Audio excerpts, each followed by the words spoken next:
proud of. Gerageza usubiremo. I am proud of. I'm proud of.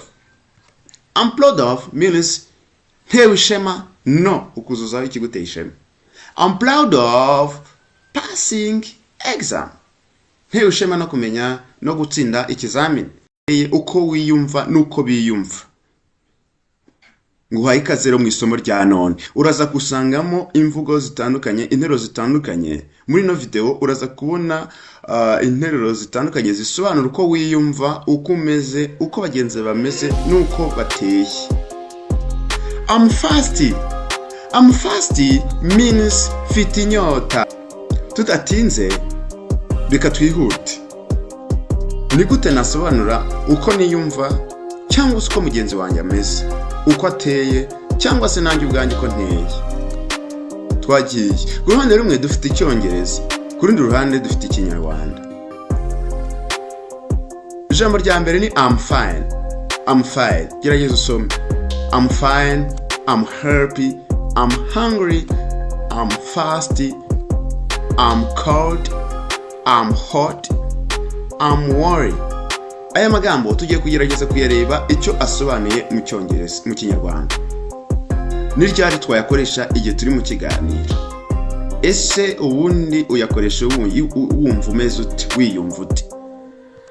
Dutangire. Tugende. Buriteguye ku isomo ry'uno munsi? Yego ndabizi. Nimuhema kudukurikira uko bwije uko bukeye. Musangize n'abandi bagenzi banyu yuko hari mwarimu utishyurwa waje kugira ngo adufashe kwiga icyongereza, igiswahili n'ikinyarwanda. Mbahaye ikaze rero. I'm fine nkuko muri kubibona hirya. Ushaka kuvuga ko meze neza, ndaho nta kibazo. Umuntu nakubaza ngo how are you? How are you? Usamusubiza ati I'm fine. Umushuje neza ko umeze neza. How are you? I'm fine. Yego. Ijambo rya kabiri, I'm happy. I'm happy. How are you? I'm happy. I'm happy bisobanuye ngo ndishimye. Ndishimye. I'm hungry. I'm hungry. I'm hungry means ndashonje. Ndashonje. I'm thirsty. I'm thirsty means mfite inyota. I need water to drink. Nshaka amazi yo kunywa. I'm thirsty. I need water to drink. I'm thirsty. Mfite inyota. I'm cold. I'm cold. I'm cold. I'm cold means ndakonje. Ikinyuranyo cha I'm cold is I'm hot. I'm hot. I'm hot. I'm hot means ndashyushye. Ushyuye buranyishe. Ndashyushye. I'm hot. On the other side you can say, oh, I'm worried. I'm worried. I'm worried means ndahangayitse. Ndahangayitse. Ese nshuti mkunzi ukurikiye iri somo, uri kubona aya magambo atari ingenzi mu kiganiro mu gihe turi kuganira bagenzi bacu mu cyongereza? Yego, tuba dukeneye kumenya uko bameze nuko natwe twiyumva tugasobanura ibyiyumviro byacu. We should express our feelings in our conversation. So we need to know these words explaining our conversation. Normally, amagambo asobanura uko umuntu ateye, uko yiyumva mu cyongereza yitwa adjectives. Adjectives.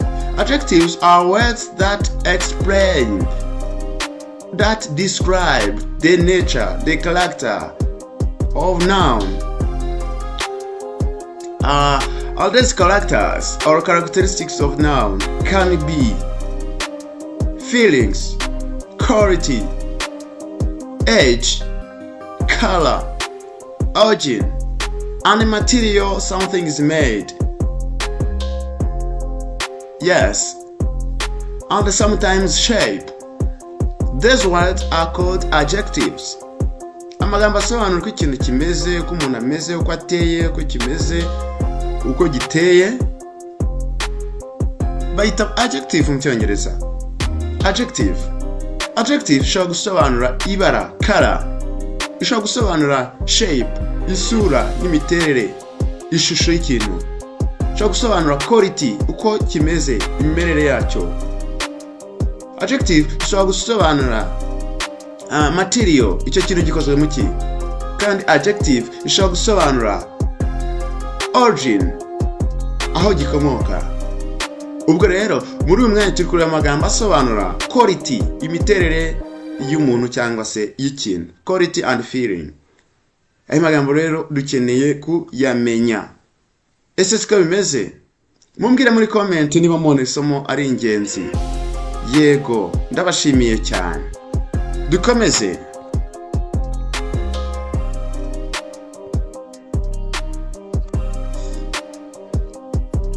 Yes, I'm sad. I'm curious. I'm curious. I'm afraid. I'm kind. I'm rude. I'm generous. I'm humble. I'm humble. Aya magambo asobanura iki mu Cyongereza, mu Kinyarwanda cya? Mu Kinyarwanda asobanura iki? Yes. I'm sad. I'm sad. I'm sad mu Kinyarwanda bisobanura iki? I'm sad means ndababaye. I'm sad. Ndababaye. I'm curious. I'm curious. I'm curious means mfite amatsiko. I'm curious to meet you. Mfite amatsiko yo guhura nawe. I'm curious to see you again. Mfite amatsiko yo kongera kukubona. Gerageza nawe urikoresha mu kiganiro girana na bagenzi bawe. I'm afraid. I'm afraid. I'm afraid means mfite ubwoba. I'm afraid. I'm afraid. Mfite ubwoba. I'm kind. Aya magambo tugiye kureba hano hasi arasobanura characters, behaviors zawe, uko witwara, personality, imiterere yawe. Ushaka gusobanurira mugenzi wawe uko umeze, uko uteye. Yego. Iga no magambo akurikiye. I'm kind. I'm kind means ngwa neza, ndi imfura. Umuntu ashaka kukubaza, how is your girlfriend? Okay, she's kind. She's kind, man. She's kind girl. Ni umukobwa ugwa neza. Ni umukobwa w'imfura. She's kind girl. Umuntu ashaka kubaza, how is your boyfriend? He's rude. He's rude. He's rude means ni umugome, ni umunyamahane. Agwa nabi. He's rude. Yes. On the other side, you can describe your character. Kurundi wandu shaka kuvuga ati, I'm generous. I'm generous. I'm generous means you feel free to give. You feel free to help. You feel free to offer any service to someone who asks you a service. Generous. I'm generous. I'm generous means ngira ubuntu. Ngira ubuntu. Kurundi wandu, I'm humble. I'm humble. I'm humble means that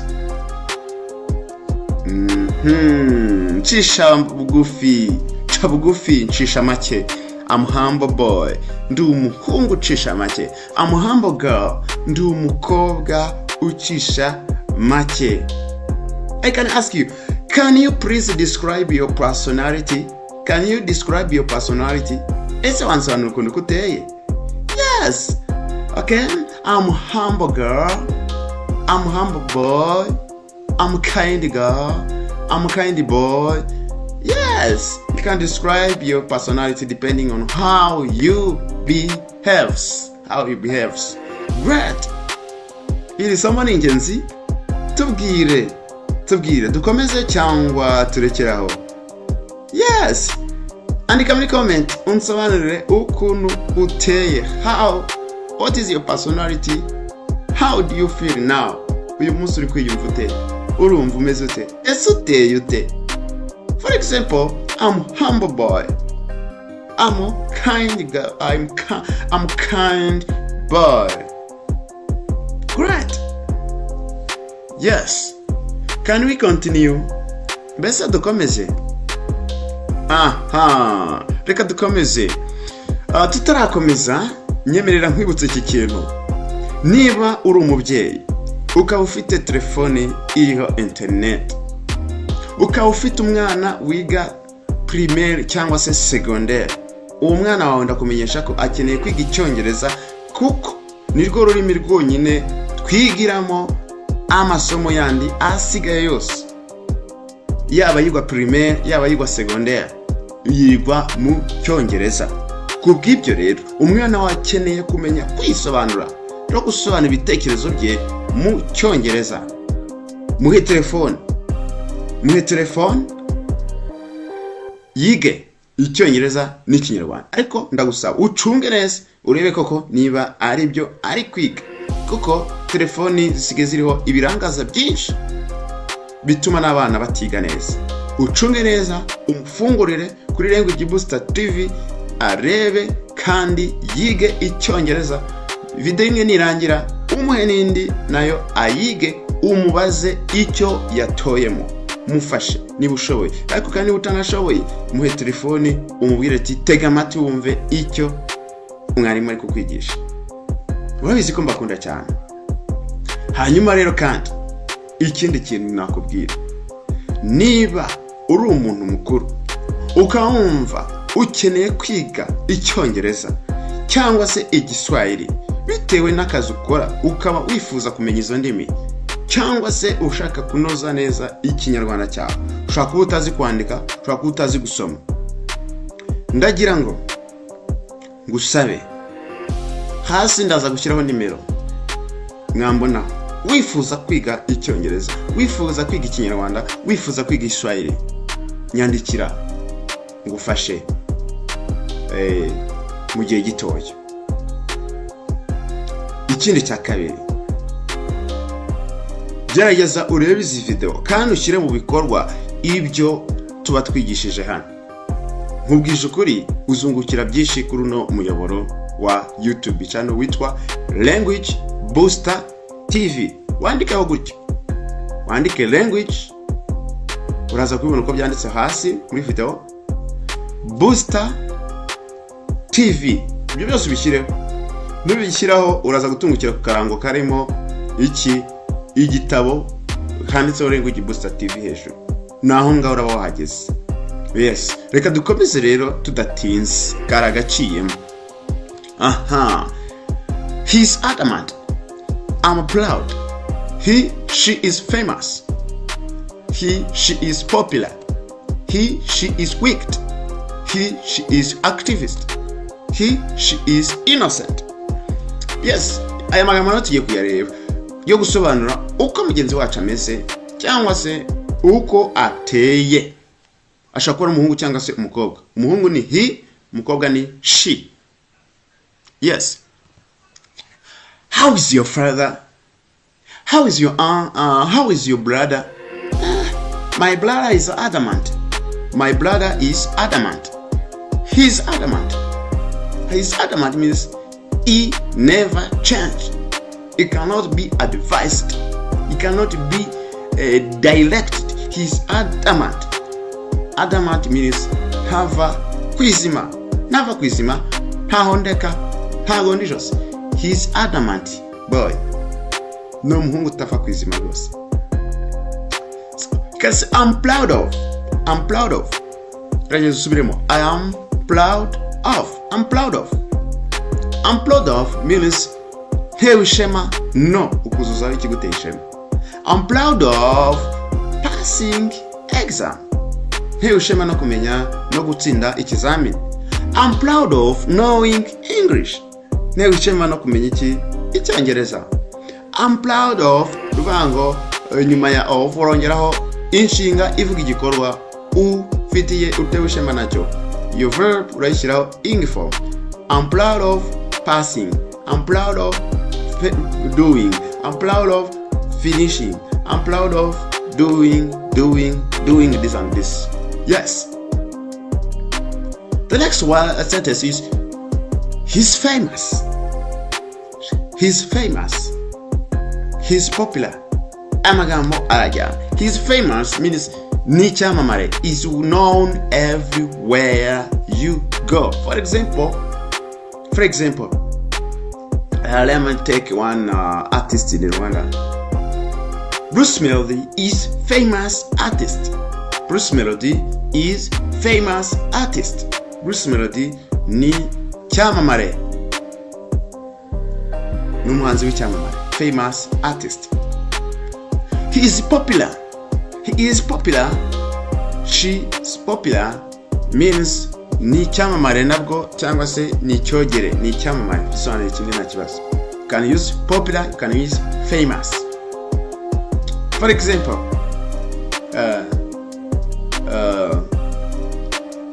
Savela Nyirarukundo is popular radio presenter. Is popular radio presenter. Yes, n'umunyamakuru w'icyamamare. On the other side you can say he's wicked. He's wicked. He's wicked means he's wicked means n'umugome. N'umunyabibi. N'umugome. He's wicked. For example, Satan is wicked. Creature. Satan ni kiremwa cy'ikigome. Satan is wicked. She's activist. She's activist means ni mpirimbanyi. Activist is someone who struggle and fight for something which is good. Activist ni mpirimbanyi. Example, Martin Luther King Jr. is activist, human rights activist. Example, another one is his or she's innocent. He or she's innocent. This means that ni inyangamugayo. Yes. Yeah. Mbega aya masomo wari uyakeneye uri kubona if though yarije ikenewe nimba wari ukeneye rwose ikaba ari kikunguye ikaba ari kigufashije tubwire muri comment tubwire reka twihute tugana ku musozi w'isomo ryacu. Otherwise it is she's exemplary. She's or he's exemplary. He's faithful. He or she's beautiful. He or she's realistic. He is courageous. He is strong. And he is merciful. Tujye kureba amagambo nayo icyo asobanuye. Number one, he is exemplary or she is exemplary. Ni intangarugero. She is exemplary. Ni intangarugero. Uyu muntu ni intangarugero. This man is exemplary. He is faithful. Nuwo kwizerwa. N'umwizerwa. God is faithful. Imana niyo kwizerwa. My father is faithful. Papa wanjye n'umwizerwa. Faithful. She is beautiful. Ni mwiza. Ni hoho. Umuntu mwiza cyane. Ni hoho. She is beautiful. Ni hoho. Ni mwiza. Yes, this guy is beautiful. My girlfriend is beautiful. My wife is beautiful. Umugore wanjye ni mwiza. Ni hoho. Beautiful. He is realistic. Realistic means n'umunyakuri. Avugisha ukuri. He is realistic. Ntajya abeshya. He is realistic. The next one is he is courageous. Courageous person means n'umunyamurava. He is courageous. N'umunyamurava. Akorana umwete. He is courageous. Courageous means n'umunyamurava. The next one is he is strong. N'umunyambaraga. God is strong. Imana ni nyambaraga, ni nyamaboko, n'umunyamaboko. He is strong. N'umunyambaraga cyangwa se n'umunyamaboko. The last one is he is merciful. This man is merciful. Merciful means n'umunyembabazi. God is merciful. Imana ni nyambabazi, ni nyabuntu, ni nyambabazi. Is merciful. Yes, ndagushimiye cyane wakurikiye isomo ryacu. Ese wabonye ryari ingenzi tubwiye. Subscribe yo ndizera ko maze kuyikora. Like wayikans. Share ubu maze kuyikora kuko maze kubona ko iyi video ntabwo ari video wa sharinga muri group ya WhatsApp bamo, ntabwo ari video wa sharinga muri group muri rubuga nkoranyambaga ukoresha ngo umuntu aba yagushiraho iteka ko ushyize ibintu bidafite epfo na ruguru. Aha rero ni video yagufasha kwiga kandi yafasha n'abandi. Ndizera ko ukoze kuri ako ga fresh, ukoze share kuri status yawe, ukoze share kuri WhatsApp group bamo, ukoze share kuri bagenzi bawe mu contact ufite muri telefone yawe. Kandi usibye kuba ubafashije kwiga, nanjye urabumfashije nk'umwarimu wawe gukomeza gushyiraho ibintu byiza kuko ndabona muneye motivation. Iyo video irebwa n'abantu benshi kandi ubona subscribe ziri kugenda zizamuka, nanjye ngira ishema, ntergushema. I be proud of uploading more videos. Ngira ishema gutegura izindi videos zitandukanye kandi zirushijeho kuba nziza cyane kuko mbona ko ibyo nkora mu bishyigikiye. Ndizera ko rero ugiye kubikora.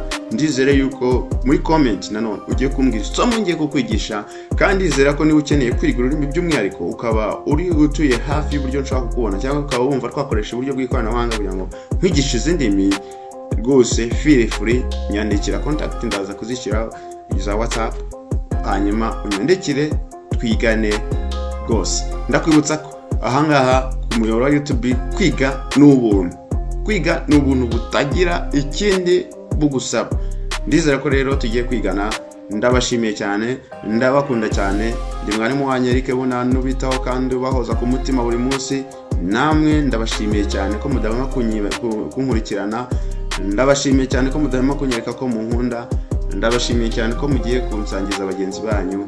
Imana ibahe umugisha. Imana ibamugisha cyane rwose. Iyi ni Language Booster TV. Kora subscribe, ndizera ko bikoze, like, share and comment ushyigikire iri shuri ryacu ritishyuzwa. Tuzasubira ubutaha mu gice cya 4 cy'iyi video ikwigisha kuvuga icyongereza vuba. Bye bye, I love you so much. See you.